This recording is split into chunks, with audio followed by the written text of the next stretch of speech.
types of reactions. First type of reaction is combination or synthesis reactions. When two or more reactants combine together to form a new substance, it takes place in presence of heat, light, or may require electricity. Let us see some examples. Carbon plus oxygen. On heating, it is giving us carbon dioxide. So these are two reactants. So these two reactants combine together in presence of heat and give carbon dioxide. Second example, hydrogen plus oxygen in electric sparks. If you give electric spark, then they will convert into water. So again, these two reactants, it becomes one product. Third reaction, you see, hydrogen plus chlorine. So here, in presence of sunlight, if you use sunlight, so it will give you hydrogen chloride.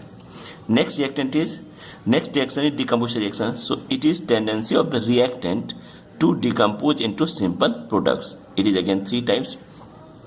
So this is one product, one reactant, silver carbonate. So on heating, it will give you silver oxides and silver oxide plus carbon dioxide. Silver oxide on heating, it will give you silver plus oxide. Silver is a solid product and on heating, so this is a one type of reaction called thermal decomposition reaction.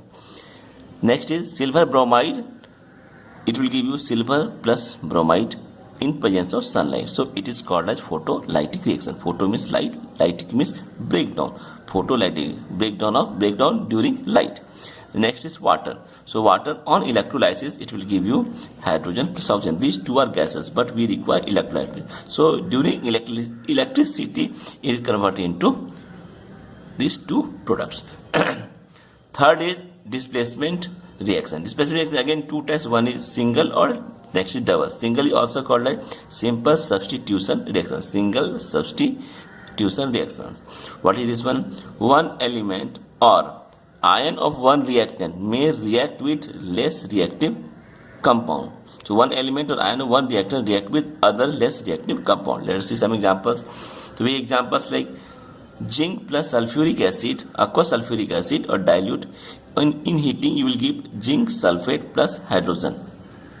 So this is what we are observing, that we are giving salt plus hydrogen. So here we can see that zinc is more reactive than hydrogen. Let us see the second example. Iron plus copper sulfate will give you iron sulfate plus copper. So here again we can see the color of this copper sulfate aqueous solution will change to green color. So again we can see from this section, iron is more reactive than copper. Similarly, one more reaction, zinc plus iron sulfate in aqueous solutions give you zinc sulfate plus iron. So here we can conclude zinc is more reactive than iron. But if we take copper plus H2SO4 on heating, there will be no reactions. This means hydrogen is more reactive than copper. But if you compare from previous one, we can see that zinc, iron, copper, in which zinc is more reactive, followed by copper is iron, then copper. Okay, so there is some relation between these reactivity of metals. There is some reaction between these reactivity of metals. So what are these reactivity of metals? So we will see another topic that is called metal reactivity series. So reactivity series of metal. So here I have prepared some metals which is more reactive, which is less reactive. So in these metals are some metals like lithium, potassium, barium, sodium, calcium, magnesium, aluminum, manganese, zinc, iron, tin, lead, hydrogen, copper, mercury, silver, then gold and platinum. So these are some reactivity series of metals. So which is called as different names. So here up to calcium we can say these are the most reactive metals, these are the moderate reactive metals, and these are the less reactive metals. Children, you have to learn this reactivity metals by heart. So I have one mnemonic which you can, by the help of that you can practice these things. So this is PSC Muzzle hardly could make gold perfectly. PSC Muzzle hardly could make gold perfectly. You can see P potassium, sodium, C sodium, M magnesium, aluminum, Z zinc, I for iron, lead, hardly, H for H, hydrogen, could, copper, M mercury, G gold perfectly. So this is the one mnemonic which you can learn it very easily. This is not difficult one. Next, reactivity, you have to know another series, reactivity series of anion. So here there are some anion which is more reactive, which is less reactive. So fluorine, sulfate, nitrate, carbonate, hydroxide, Cl, Br minus, I minus. So here why I am writing, because this some ions are more reactive, some ions are less reactive. So in the solution, fluorine more reactive and iodine is less reactive. How will you learn it? So here again I have prepared flower so nice color, oh can buy in orchard. So orchard is not just a extra word. So to complete the sentence, flower so nice. Flower means F, so means sulfate, nice means nitrate, color carbonate, O can chlorine by bromine in. So in his iodine is less reactive. So this is utilized, this application where this reaction, this type of radical, it will be utilized in when there is a reaction between two salt reactions, but it is not applicable for acid base reaction. So keep this mind, we cannot put this reaction for the acid base reaction, but for salt reaction this is fully applicable. Let us see how it is applicable. So we are going to next type of reaction. It's called double displacement reactions. So double displacement reactions, reaction in which it is also called decomposition reaction in which mutual exchange of radical or ion take place. Mutual exchange of radical and or ion take place. Let's see. Hydrogen chloride, sodium hydroxide, it will give you salt plus water, NaCl plus water. So it is acid base, it will give you salt. This reaction is called as neutralization reactions. Okay, so here we can see here this is two salt is reaction between the two salt we are not taking. Let's see next one.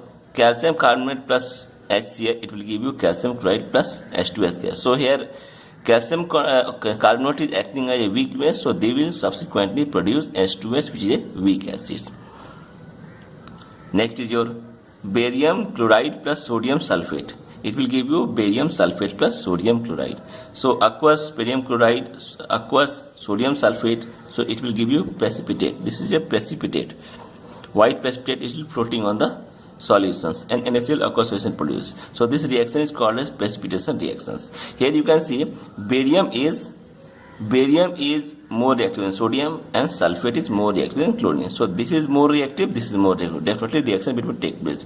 If you take reaction this and this, it will not take place. So if you have seen the previous reactivity series like this one, so you can see here I have said here sulfate is more reactive than chlorine.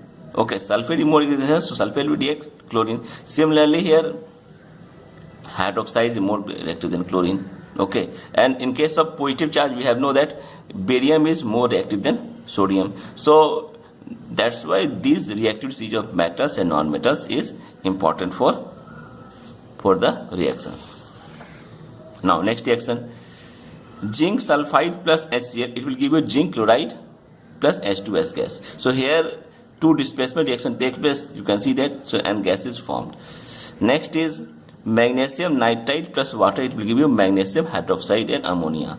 So this is reaction is called a hydrolysis reaction because nitrogen is converted into ammonia and water is hydrolyzed, water is splitted out. So hydrogen plus hydroxide, it will combine with these two separate atoms and give you subsequent product. So here we can see only double displacement reaction do not give redox reaction. So we will see later in the next topic that how double displacement so do not give redox reactions. To understand, first we have to know what is the meaning of redox reaction. Thank you.